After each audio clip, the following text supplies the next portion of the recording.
So if you just recently got yourself a metal detector and you want to get into this brilliant hobby, here is a tutorial for you guys. We're going to be covering hints and tips of the way that I got permission to go on private land.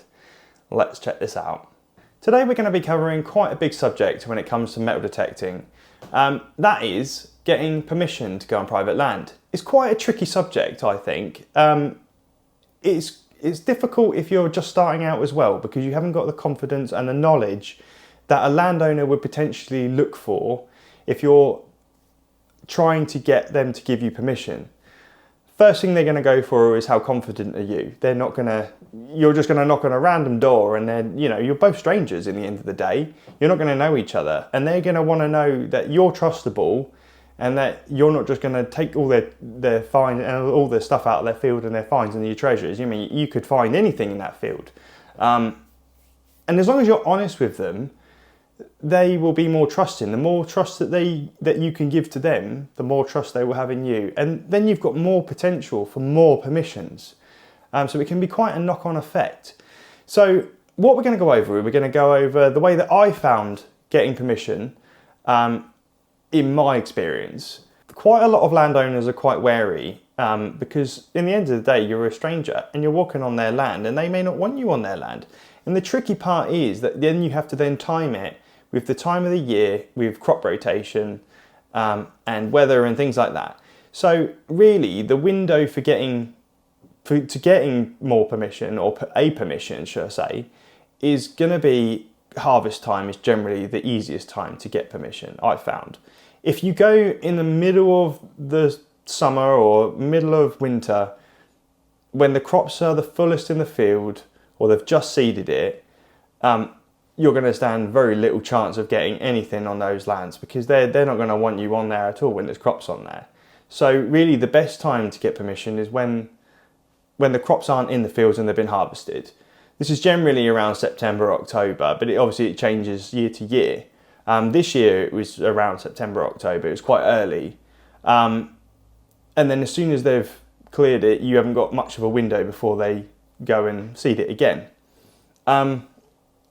Obviously it changes year to year. It depends what they're going to do with it. Some farmers don't touch their fields for a year. They leave it and they just let it go fallow, and then you're great, absolutely brilliant for us to have our searches and digs on it, things like that. But obviously it's down to the landowner and what they're going to do with it. So you've got a couple of options really when it comes to getting permission to go on land. Really, it's going door knocking is kind of the way to do it. I personally find that quite difficult. I don't think that, for me, it's not the right route to go down for me.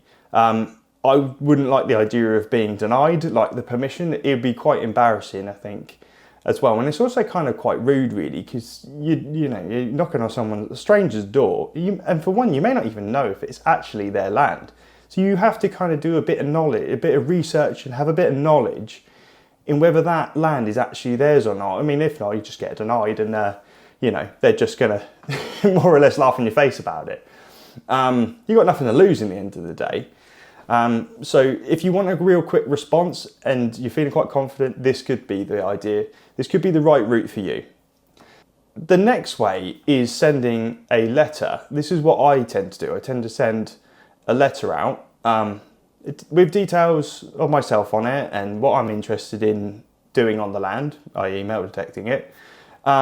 Anything that I tend to put in there saying if anything that I find of interest, I will show to the landowner, and obviously anything of value is then split 50-50 with the landowner. Now, as long as you give them that confidence and you say to them, I will offer this item to you, and if it's valuable, you will gain something out of it, they're going to give you a lot more trust. If you don't show them anything, then they're going to be, well, you're on my land, but you're not showing me anything. You're here every day, but you're not finding anything for months and months and months. They're going to be, well, I don't think you're telling the truth. Now, there is times when I go on fields, some permissions I've got, I find absolutely nothing on. So it is the complete truth. Other times I found loads of stuff, and I'm very honest, and I show the landowner, and they're more than interested to know what I've got, what I found, but they got no interest in the hobby, so they just don't, they're not bothered about keeping anything. which are really, really fortunate about. Now, obviously, things that are valuable, you then need to be reported to the FLO, the Fines Liaison Officer. But only if it's really things that are, things like kind of treasure items, anything like coins and especially buttons, things like that, which you will find loads of, they're not going to be interested in.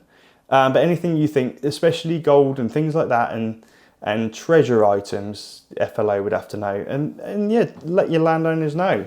They'd be interested as well. If you find something in their field, they're going to be interested to know that you found something interesting.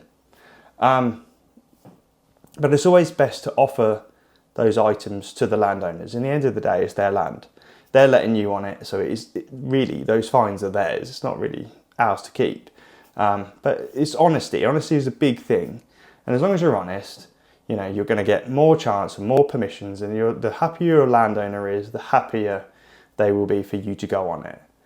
So with the letters, I tend to put my name and address on there, and a bit of details about myself, a way of them to contact me back, which is either an email or a phone number or both, an address, just so that you're totally open, things like that. Give them the chance to respond. I wouldn't hassle them, keep sending letters. If you don't hear back, just don't chase after them. 9 times out of 10, I do hear back from them, which is absolutely brilliant. I don't hear back from everyone, even if a no is even better than just not hearing anything, isn't it? So even if you get no, at least you've heard back. At least it went to the right person. If you don't hear back, you might not have gone to the right person. They might have just thrown it in the bin and may not have even looked at it. But yeah, the letter thing is definitely a good way that I found of getting permissions.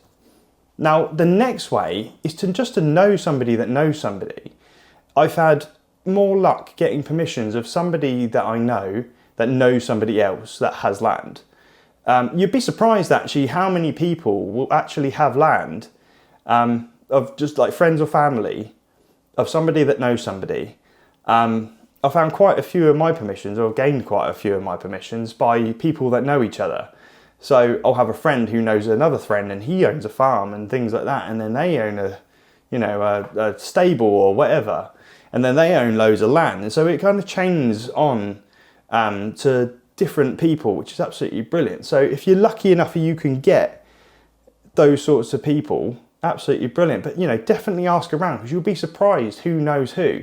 And most people won't openly go, oh, I've got some land, without you asking, saying, oh, I'm interested in metal detecting. Anybody got any land? You'd be surprised how many people will actually come forward and say, oh yeah, I've got a bit of land you can go on. Yeah.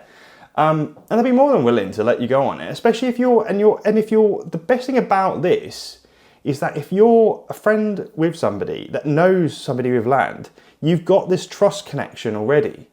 So the landowner, you're not strangers, because he knows somebody else that trusts somebody else. So you can get a great bit of land easily through this connection with somebody else. And this has worked really, really well for me. Just by knowing somebody else and putting a good word in, saying, oh, this guy, he's trustable, blah, blah, blah, has worked really, really well. And this is how I've got some really good places to go. If you're not looking to get just sole permission and you just want to go metal detecting, the other thing you could do, there's 2 other things. One is beach metal detecting. I don't do beach metal detecting because it's not my sort of thing really. And I'm not actually that close to the coast. I think if I was more close to the coast, I'd probably go metal detecting on the beach. And it is free. I think it's for like Crown-owned estates, I think, things like that. But I think there is some beaches that you do have to have permission for. But I'm not that clued up on it, so I don't want to sort of say anything that's wrong on that. Also, you could go park metal detecting in the UK. But you do need permission to go on those. I think it's a permit from the council, as far as I know. Again, I don't do park metal detecting, so I wouldn't know. But I have been told that you do need some sort of permission or permit or something like that to go metal detecting in parks. Obviously, with parks, you're going to get full. It's just going to be absolutely full of trash. I have seen some really nice finds from parks, though, so it doesn't mean there's going to be complete trash there. But I think you will have to go through a lot of trash. Same with the beaches as well. Very trashy. Get through those stuff before you can get onto the good targets. So in the day, probably get some good targets out as well. But it's just fighting through the trash, and it's not really something I really want to do, really. I want to spend my time finding good targets, not rubbish. So other than that, group digs and rallies, these, you can find some absolutely amazing targets through doing group digs and rallies. I've had some fantastic finds through doing this. The only downside is that you have to pay to go on a group dig or a rally. Generally, they're about £20, not that much really to dig for a day. It's normally about an 8-hour day of metal detecting, and there's normally more than one field as well available on the day. And they generally run pretty much year round. So really, with those, the locations will change each time, so they're never going to be pretty much in the same place. This is really good as well. I mean, because I'm based in Suffolk, I like to get out on my Suffolk area. So we will then go on digs in Norfolk. We go with East of England Rallies quite often, and they're based in Norfolk. They cover a lot of Norfolk. They do involve travel, so you do have to travel, which, you know, is not a bad thing as long as it's not too far away. You don't want to be spending, you know, 50 quid on petrol to go, or diesel to travel halfway around the country for like an 8-hour dig. You want to be able to, you know, make it worth your time as well. But with the digs, it's absolutely brilliant because you can then search different permissions that you wouldn't be able to get permission on in areas that you may not be able to get. So we've been on digs where they've been like weekenders or digs or whatever, things like that, on locations where there's been Saxon burial sites, or there's a Saxon church on the site.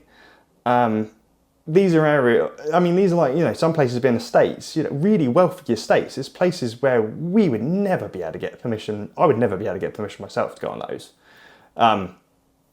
So digs and rallies are absolutely brilliant because they just get you into these little places to search for the day or the weekend that you wouldn't normally be able to go. So it adds a really nice bit of variation to it. Like I say, the only downside is then you have to then pay to go on the group dig or the rally. And if you then don't find anything on the day, well, I mean, some people look at it this way, that you've been out metal detecting and you're enjoying the metal detecting hobby. Me personally, I like to find something. If I've paid 20 quid to go on a dig, I find it quite hard if I don't find anything on that day. I'll be like, oh, well, that's a bit of a waste of 20 quid, isn't it? I mean, these days, 20 quid is a lot of money. So you might as well have just like thrown it away. I wouldn't go metal detecting for 20 quid and find absolutely, and be guaranteed to find nothing. I mean, that would be wasteful, wouldn't it? So you do have to just really hope that you find something. It is a bit of a gamble going down that route, but equally, paying to go on a group dig like that, obviously you're with other people, you're not by yourself. It's not like 4 people. There's generally about between 50 and 100. And I mean, you go to the festivals like Detectival, they are like 500 other metal detectorists spread between like 20 fields. So you're never like alone on a group dig. It is always with a group of others, which is also really nice as well, because then you get to do the socialised side. You could talk to other hobbyists that are interested in metal detecting. It's not just, you know, you can then share your hobby, because obviously metal detecting is quite a not a lonely hobby, but it's by yourself, isn't it? It's solitary. So you don't often really meet anybody else in it, really. So group digs and rallies can be a really good way of meeting other people that are interested. And you may even find that there's people in your street, in your town, in your city, whatever, that are also interested in metal detecting. You can make loads of little friend networks of other metal detectorists that you wouldn't even have known that were there. So it's a really good way of meeting other people that are interested in the hobby as well, which I think is absolutely brilliant. So there we have it, guys. I hope this tutorial gave you a bit more insight of how to get your own permissions. Hopefully it gave you some hints and some tips of the best way that I found of getting my own permissions as well. And this can hopefully help you guys to gain some more in the future. Please like and subscribe to the channel if you like what I did. We'll be doing some more tutorial videos really soon as well. And I'll see you guys on the next video and back out in the field really, really soon.